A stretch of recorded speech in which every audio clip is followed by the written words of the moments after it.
Hey guys, welcome back to my channel. I'm super excited for today's video. We're going to be ranking all of the palettes that I use throughout the month of September. This video is coming a little bit later than I normally post it, but I did post my Q3 palette usage and I wanted to get that up before I got up this video. But I have 25 palettes that I used throughout the month of September, and I will be ranking them in terms of how much I enjoyed using each palette.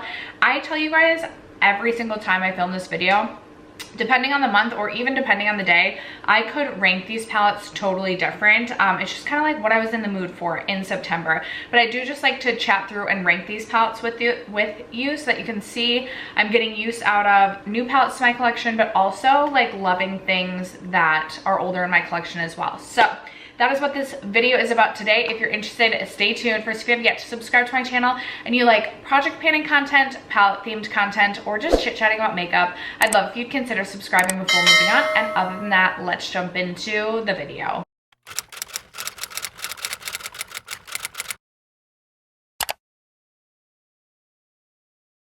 Okay, you guys, my bottom 3 or 4 were like kind of boring for me this past month, but coming in last I have the ColourPop Stone Cold Fox palette.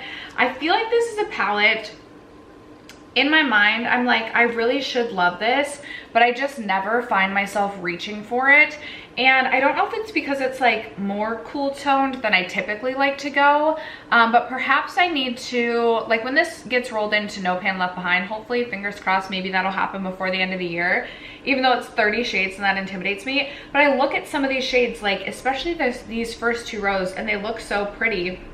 But then I just never end up reaching into this palette. I think I ended up only reaching into this for like 1 or 2 shades, so barely reached for it at all, which is another reason that I'm ranking this lower. I don't think it's a bad palette, it just does not get me excited to reach into. Then I have my Colored Rain Queen of Hearts palette next, and I've actually decided to depot half of this palette, and I will end up decluttering the rest of this palette. I found that a lot of my matte shades were just not performing like they used to. The only matte shade, I kept 2 mattes out of this, the orange shade and then like the dusty pink. Everything else in terms of matte, I've decided to get rid of. This is a palette that has been on my chopping block for years. I haven't been able to get myself to declutter it, and finally I was like, I'm just gonna pull out the shades that I like, keep them in my single shadows, and then get rid of this palette. So that is my number. I'm gonna post the numbers on the screen so that we're not trying to remember. Next up, I have my Natasha Denona Mini Starlit palette, and I felt like this performed really well. I don't really have any complaints with the performance of this palette. I just didn't realize that these are all recycled shades, and I definitely did not need this palette. Going into it, I knew it was a more purpley pink palette, which I should have realized as well, which sometimes I just would prefer like a warm brown. So for that reason, I will say this has the shade Galaxia in it though, this one right here, which is also in Mini Retro, and it's like one of my favorite like shimmery shades. So I'm happy about that being in there. Next up, I have my Alien Cosmetics Not Normal palette, and I've only reached into this shade for the lid setting, this palette for the lid setting shade. I do, before the end of October, need to reach into this palette and create some looks with some of the other shades within this palette, but because I only reached into it for the lid setting shade, I wasn't gonna rank it any higher. Next up, the What's Up Geodes palette, or What's Up Beauty Geodes palette. This is definitely ranked higher in the past, but again, I think I only reached into this once, and I can't even remember what shade I reached for. A part of me feels like it was one of the pinks or the purple, but then the other part of me is like, was it for the shade Citrine, which I love that shade on the inner corner as like a yellow inner corner highlight. In fact, a part of me kind of wants to add it today, but I'm not going to. I only reached into this one time for one shade, so that one I couldn't rank any higher. Next up, I have the Fantasy Cosmetica Druid palette, and I still haven't gotten around to reaching into this palette for like the fun shades in this. So shame on me, this is definitely a fall, like this makes me think of like grungy fall looks. So I really, again, this one, the Alien Cosmetics one, like I really need to reach into these before October is over to just have some fun creating looks with this. But I only reached into this palette, I believe, for one of the like brown shades. So that's why this one's ranking lower. I do really like this palette. I am really interested in their newest release as well, but I've been buying a lot of palettes lately and I'm like, girl, you need to slow down and like use what you have. Next up, another favorite palette in my collection, but I was just having so much fun with some of my other palettes, and you'll see as we get into the top palettes, but I did actually end up creating a full look using just this palette, and I created a look that I actually really enjoyed. Again, I was just having fun with like multi-chromes and colors and just other things. That's why this one's ranking lower. But I used some of the like pink shades as well as the shade Utopia. I don't feel like I've used a ton in the past, but I actually really enjoyed that shade. I feel like it adds just a fun, bright pop of peach and brings just like a peachiness to like a pink look that I really enjoyed. And then I used Supernova all over the lid, and I really like that pink on the lid. I also finally have a pan in this palette, which is so exciting, and I will continue to reach into this, but I just was having fun with other things, so this one was ranking a little bit lower this month. Next up, a palette you guys know that I love, so this has to tell you I was just like having fun playing around with other things, but I have my NARS Summer Solstice palette. This is just like a tried and true favorite palette in my collection. It is a go-to, but I only reached into this 1 or 2 times, and I actually think I only reached into this palette for like this lid topper shade, which I do love, don't get me wrong, but I was having so much fun with a lot of my indie shadows and again, multi-chromes and things like that. So this one is ranking a little bit lower this month. Coming up next, I have the Kaleidos, the Escape Pod. Really enjoyed using this palette. This was a palette I was working on in my project Level Up. It was my level 3 palette, so I had to hit 3 pans within this palette and use each shade at least 3 times, and doing so just made me fall in love with this palette. I purchased this, I believe, in 2020 when I was having fun playing around with color, and then I hadn't been playing around with color like after 2020. So pulling this back out really made me kind of think about this palette differently. I love the shimmer shades in this. I absolutely love the shade Soiree, this really beautiful kind of periwinkle slash like brighter lavender on the lower lash line. It is so pretty, even with like a neutral look, just like a pop of purple on the lower lash line. I love, you guys know I love a cobalt blue, so I really did enjoy this, but I've been using this quite a bit the last few months, so that's why this one's also ranking a little bit lower. Then I have my NARS Climax palette, which I ended up reaching for this one time. This was my country concert palette. We retired the Friendcation for this particular country concert because I was wearing like a mauve pink dress or like a dusty pink dress, and I wanted to create a look using like this shade right here and these shades. I really enjoyed using this palette and I had so much fun using the palette. However, I will say this darker brown shade, like the darker brown shade, and I had said that I had struggled with blending the mattes, and I've had so many people tell me like this is one of their favorite NARS palettes, and I'm like, was it just me at the time? But I do struggle with these 2 matte shades, and I think it just like upsets me because it takes me a little bit extra time to do my makeup then, or do my eyeshadow when using this palette. But I absolutely love the like metallic shades, or like that chunkier, really intense metallic. So I really love this palette for that. And I'm excited to continue to reach for this palette throughout the winter. I definitely want to like create a look around each of the metallic shades, but I was having fun with other things as well, and I really only used this one time in September. So next up, I have the Cleota Dragon Fruit palette. My lid has broken off, so I just literally take my lid off and there we go. I do think I reached for this 2 or 3 times. I know I used Effervescent as an inner corner highlight, which I absolutely love, and I think I actually reached into the shade Dragon Teeny as well. I do really love the Dragon Fruit palette as a companion palette. It is so much fun just to have this in my collection. Actually recently ordered a bundle off of the Cleota website, so I'll have more Cleota shadows to add to my collection. I'm so excited about it because these are my only Cleota shadows. These definitely give more summer vibes, but also these I feel like are really good like jewel toned colors for the fall. So I think I've reached for the Dragon Fruit palette at least 1 time almost every month this year, so it's been really fun to continue to rank this palette, and I'm so glad to have that one in my collection. Next up, I have the Huda Beauty Naughty Nude palette. I ended up reaching into this palette to create just a full look using this, and I really had fun with that as well. I realized that sometimes it's like you kind of forget about some really great shades you have throughout palettes. I love the shade Irresistible as well as Shameless, especially. I keep saying I don't like pinks, but then like I think in my head I'm talking more like bright pinks because I love a dusty pink, and I've been doing a lot of dusty pink looks this year, and I really had some fun creating a look with this palette. Even the browns in this palette I feel like end up looking more of like a mauve or like a dusty pink on the eyes, but I am really excited to continue to reach into this palette because I feel like this one's kind of been neglected throughout my collection the last few years. So then I have my Nabla Glitter Lights palette, and this was rolled into my No Pan Left Behind, and I'm so glad that it was, because this is something when I'm not thinking about it, I don't reach for it, but when it's top of mind, I get so excited to add a little glitter to just about every single eye look that I'm doing, and I feel like it just really takes your eyeshadow to like the next level. Like if I'm feeling a little bit bland about an eyeshadow look, I'll just add a little bit of glitter, and I love it. So I had so much fun with this, and I'm gonna keep this like pulled out, like top of mind throughout the rest of the year, because I feel like it's fun to play with glitter throughout the winter season, the holiday season as well. And I really enjoyed using this. I don't have a ton of experience with glitters, aside from like what comes in my ColourPop palettes, like the ColourPop pressed glitters, and then this palette. I will say I'm very impressed with the Nabla quality because I feel like it has a good tack to it.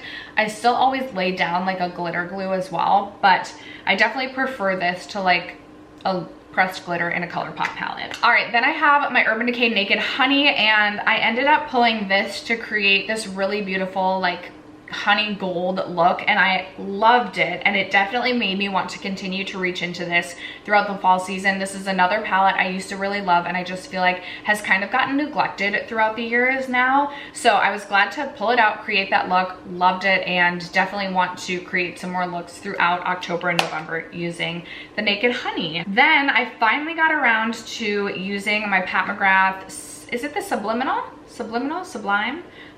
The first Mothership palette, and looking at this palette, it truly looks so dull and boring, but I loved the look that I created, and it was so easy. I just ended up using these two mattes and then popped like these two shades on the eyes, and it created this really beautiful like bluey purple look that was like not too intense. Like it was subtle enough I felt comfortable wearing it to work, but like it also added just a little bit of fun to my makeup, and I'm so excited to continue to reach into this. Again, I know this one looks so boring, but I really enjoyed it.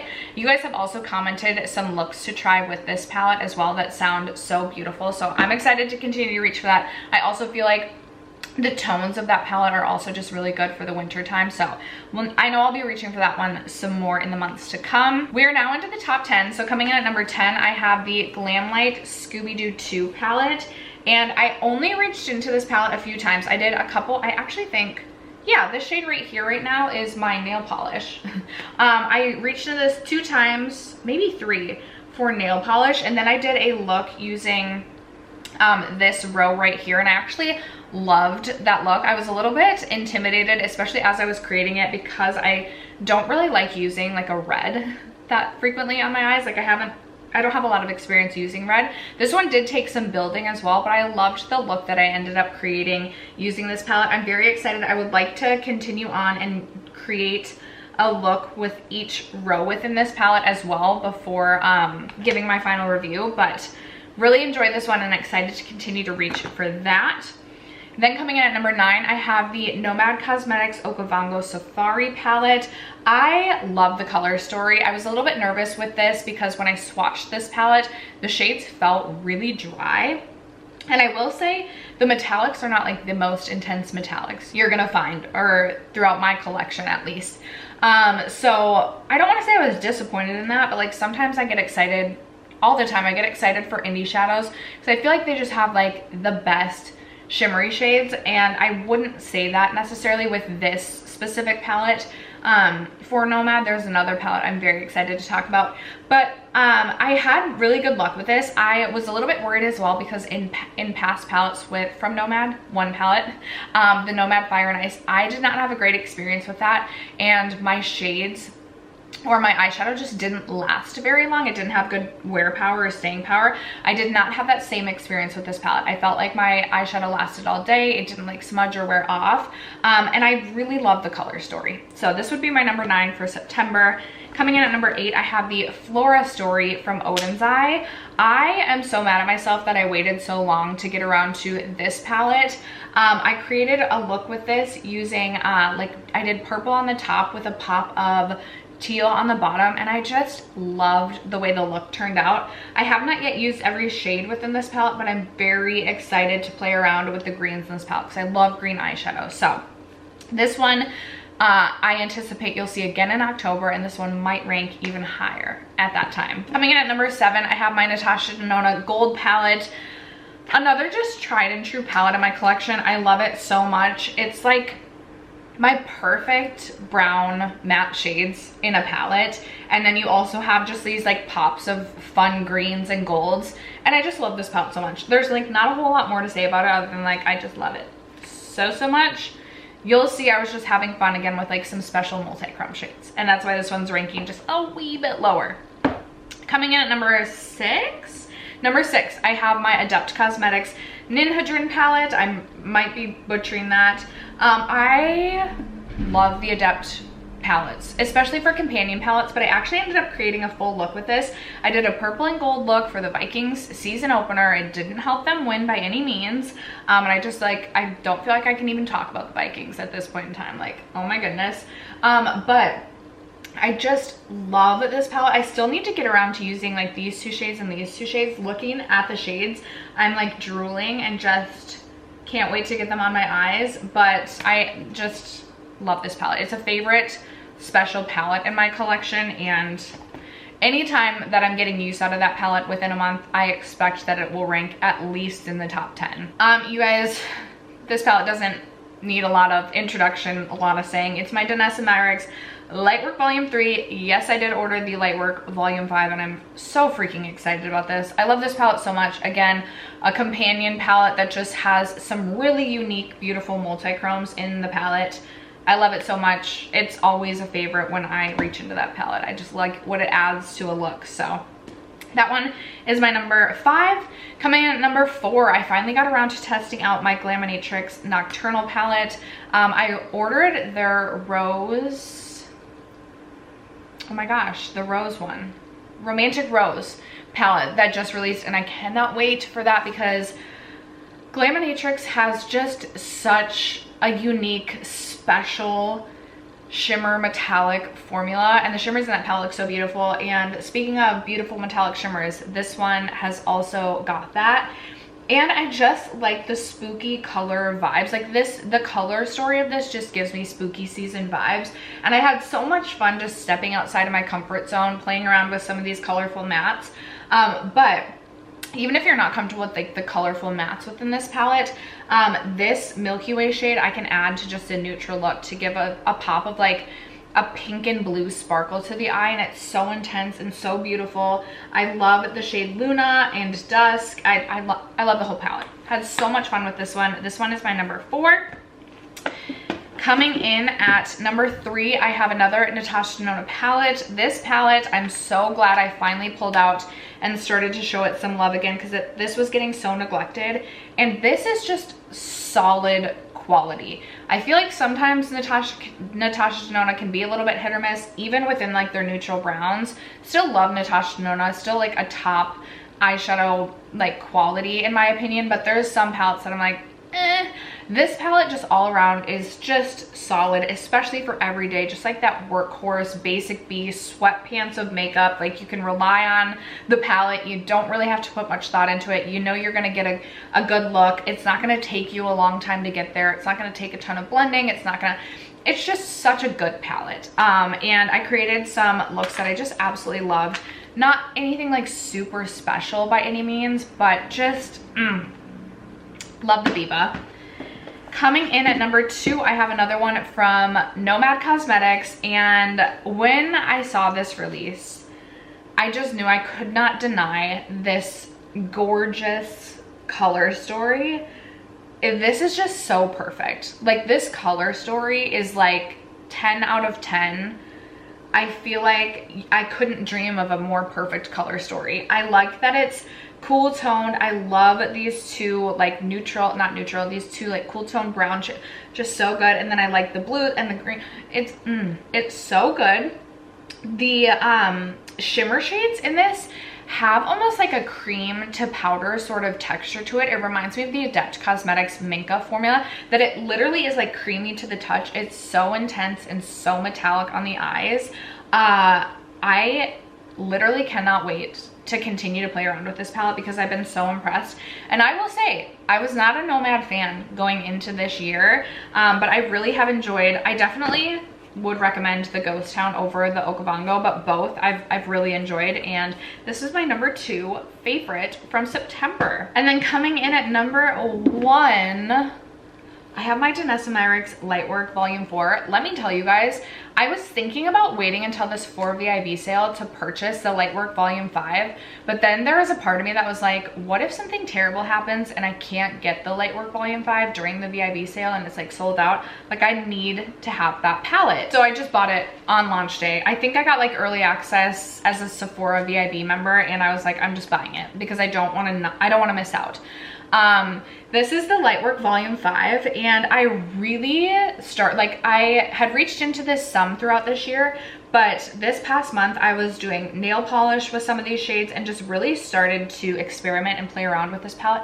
It's so colorful, and Danessa Myricks just does something so special with, okay, sorry, I had to clear out some space on my camera card.